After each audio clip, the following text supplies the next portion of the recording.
Good morning, students.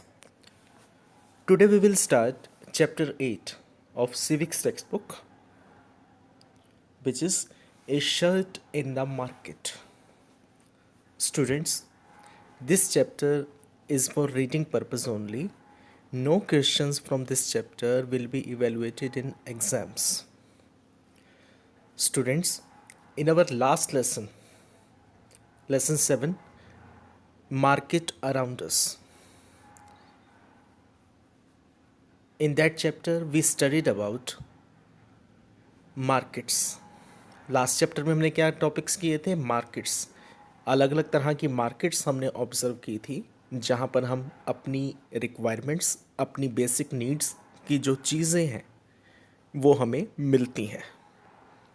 But क्या आपको पता है, जैसे आपने शॉपिंग मॉल्स को ऑब्जर्व किया वहाँ पर, तो शॉपिंग मॉल्स में हम अक्सर क्या करने जाते हैं? क्लोथ्स लेने के लिए. मार्केट में जैसे हम जाते हैं कपड़े परचेज करने के लिए, तो वो क्लोथ्स आते कहाँ से हैं? Can anyone tell me about this?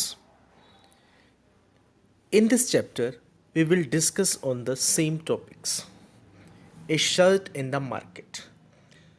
हम मार्केट में जाते हैं शर्ट परचेज करने के लिए, तो वो शर्ट कैसे प्रोडक्शन में आती है, कैसे तैयार की जाती है, कैसे वो मार्केट के अंदर अवेलेबल होती है, ये सारा प्रोसेस हम इस चैप्टर के अंदर कवर करेंगे. This chapter tells us the story of a shirt. It begins with the production of cotton and ends with the sale of the shirt. We shall see that a chain of markets links the producer of cotton to the buyer of the shirt in the supermarket.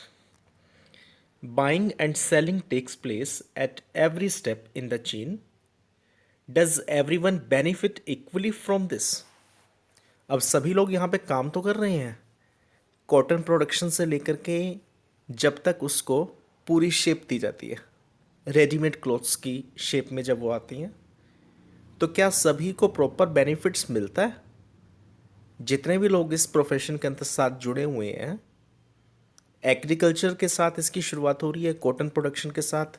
After that thread बनाया गया, उसका thread बनाने के बाद उसका cloth किया गया, cloth तैयार किया गया, कपड़ा तैयार किया गया, और फिर उस क्लॉथ से रेडीमेड क्लॉथ्स जो हैं प्रिपेयर किए गए.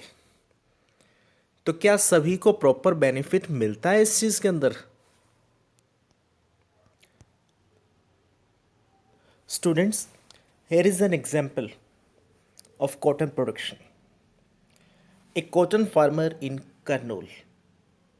करनूल क्या है? एक जगह है आंध्र प्रदेश में.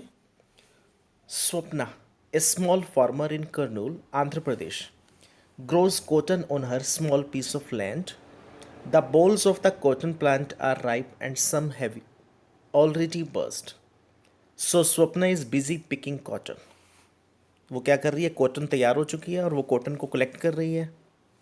The bolls which carry the cotton in them do not burst open all at once. So it takes several days to harvest the cottons. तो जो कॉटन बॉल्स ऊपर आती हैं प्लांट्स के ऊपर, वो एक दिन में सारी नहीं आ जाती, तो कई दिन लग जाते हैं उस कॉटन को कलेक्ट करने में. Once the cotton is collected, instead of selling it at Kurnool cotton market. तो कॉटन को जब कलेक्ट किया जाता है तो वैसे तो कहाँ पे सेल करने के लिए ले जाते हैं हम? कॉटन मार्केट के अंदर, कॉटन मंडी जैसे कहा जाता है. बट स्वप्ना जो है, स्वप्ना ने क्या किया हुआ था, और स्वप्ना और उसके हस्बैंड जो हैं, इन्होंने एक ट्रेडर से कुछ लोन अमाउंट लिया हुआ है और अपनी जो क्रॉप्स हैं, जो अपनी पैदावार जो इनकी आएगी अब, तो वो सारी उसको सरेंडर करनी पड़ेगी इन्हें. Swapna and her husband take the harvest to the local trader. At the beginning of the cropping season, Swapna had borrowed ₹2,500 from the trader at a very high interest to buy seeds, fertilisers, pesticides for cultivation. तो इस crop की शुरुआत के अंदर उसने कुछ पैसा जो है उधार लिया हुआ है, और उस पैसे को पूरा करने के लिए, वापस देने के लिए, वो सेल करने के लिए उसी के पास जाते हैं लोग. He made her promise to sell all her cotton to him. Cultivation of cotton requires high levels of inputs. such as fertilizers, pesticides, and the farmers have to incur heavy expenses on account of these. Most often, the small farmers need to borrow money to meet these expenses. तो cotton की जो cultivation है उसमें काफ़ी तरह से pesticide, fertilisers, ये सारी चीज़ों को यूज़ करना पड़ता है, तो एक्सपेंसिव रहती है काफ़ी ज़्यादा. At the traders yard 2 of his men weighed the bag of cotton. तो जब इनकी फसल तैयार हो गई, ये लोग उस कॉटन्स को निकाल करके कहाँ ले जाते हैं? उस ट्रेडर के पास. वहाँ पर उस कॉटन के जो बैग्स हैं तो उनको क्या किया जाता है? वेट किया जाता है, उनका तोला जाता है उसको. इन दिस पिक्चर वी में सी कॉटन प्लांट. कॉटन की जो बिड्स होती हैं, जो ऊपर का जो हिस्सा जो है, कॉटन बॉल्स जो हैं वो कुछ इस तरह की शेप्स में होती हैं, जिनको वहाँ से उतारा जाता है और फिर इनको सेल के लिए ले जाया जाता है.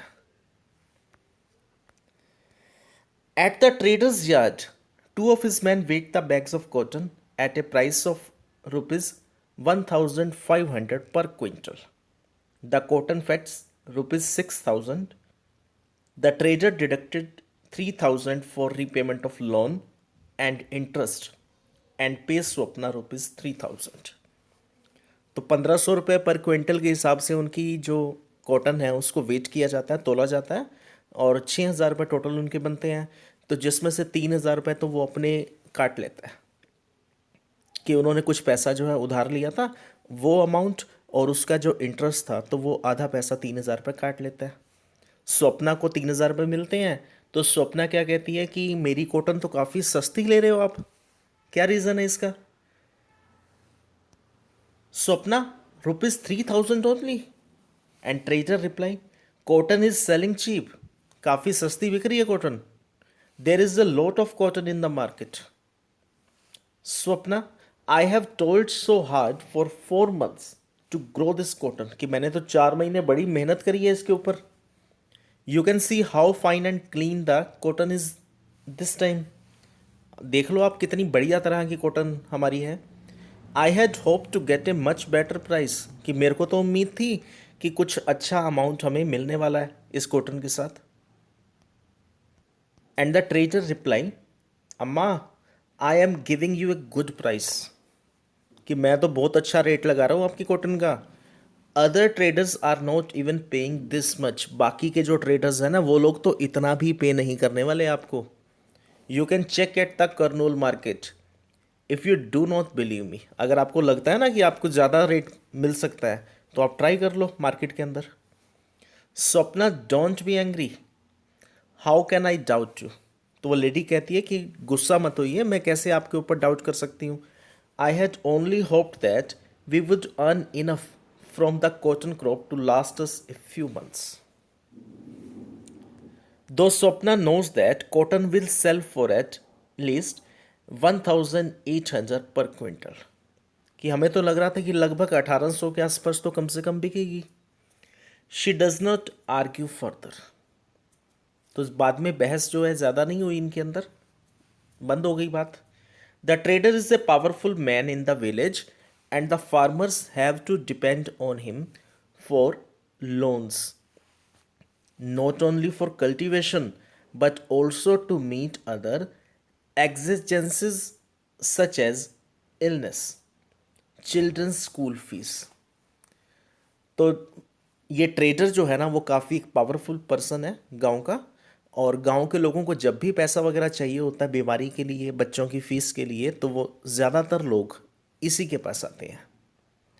There are times in the year when there is no work and no income for the farmers. So borrowing money is the only means of survival.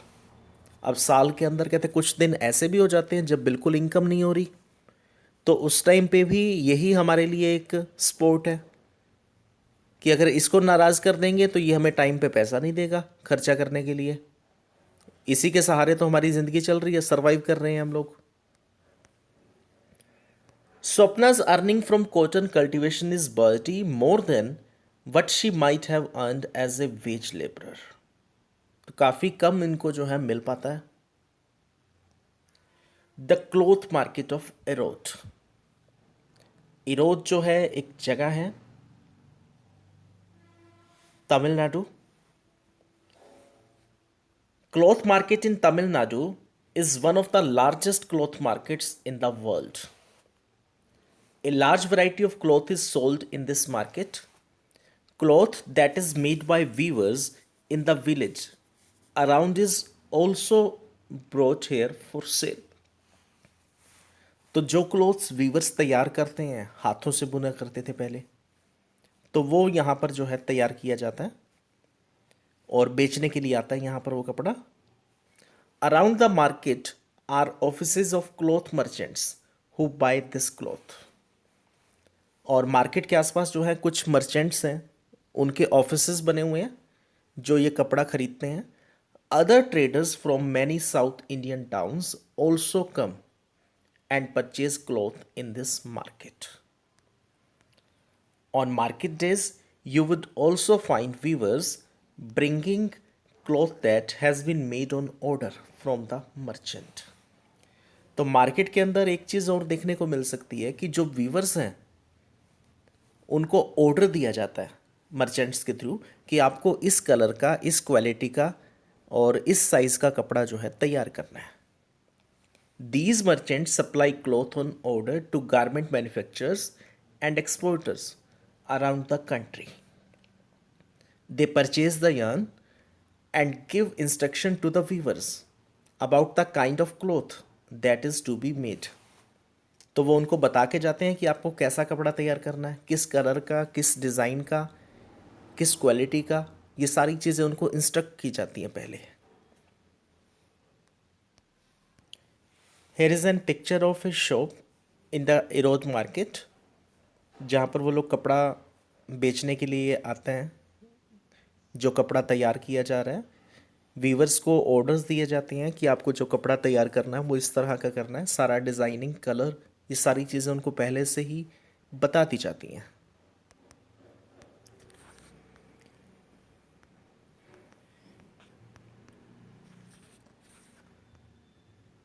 We may see in these pictures कपड़ा जो है तैयार किया जा रहा है कैसे, मशीनों के साथ। कपड़े की जो डिज़ाइनिंग्स हैं, कैसे लाइंस बनाई गई हैं, उसके अंदर ब्लॉक्स बनाए गए हैं। एक cloth market shop.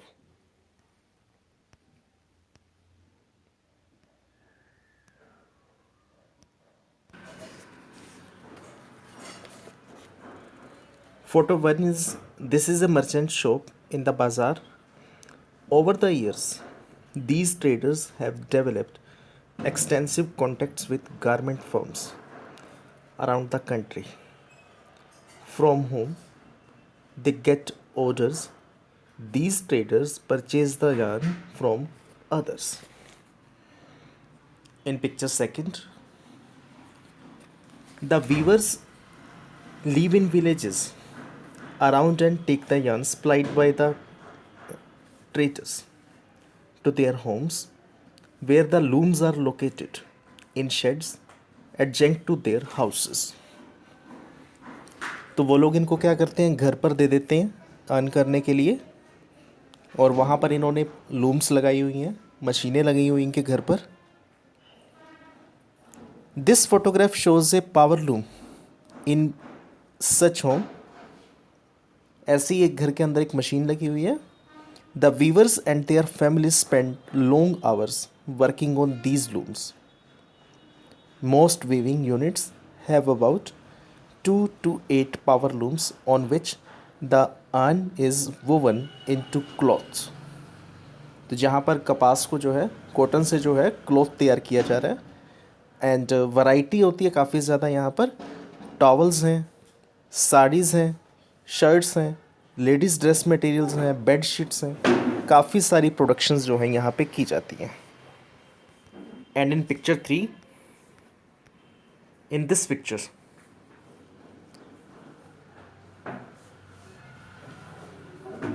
They bring back the finish cloth to the traders. कपड़ा जब तैयार हो जाता है तो वापस कहाँ लाते हैं, ट्रेडर्स के पास।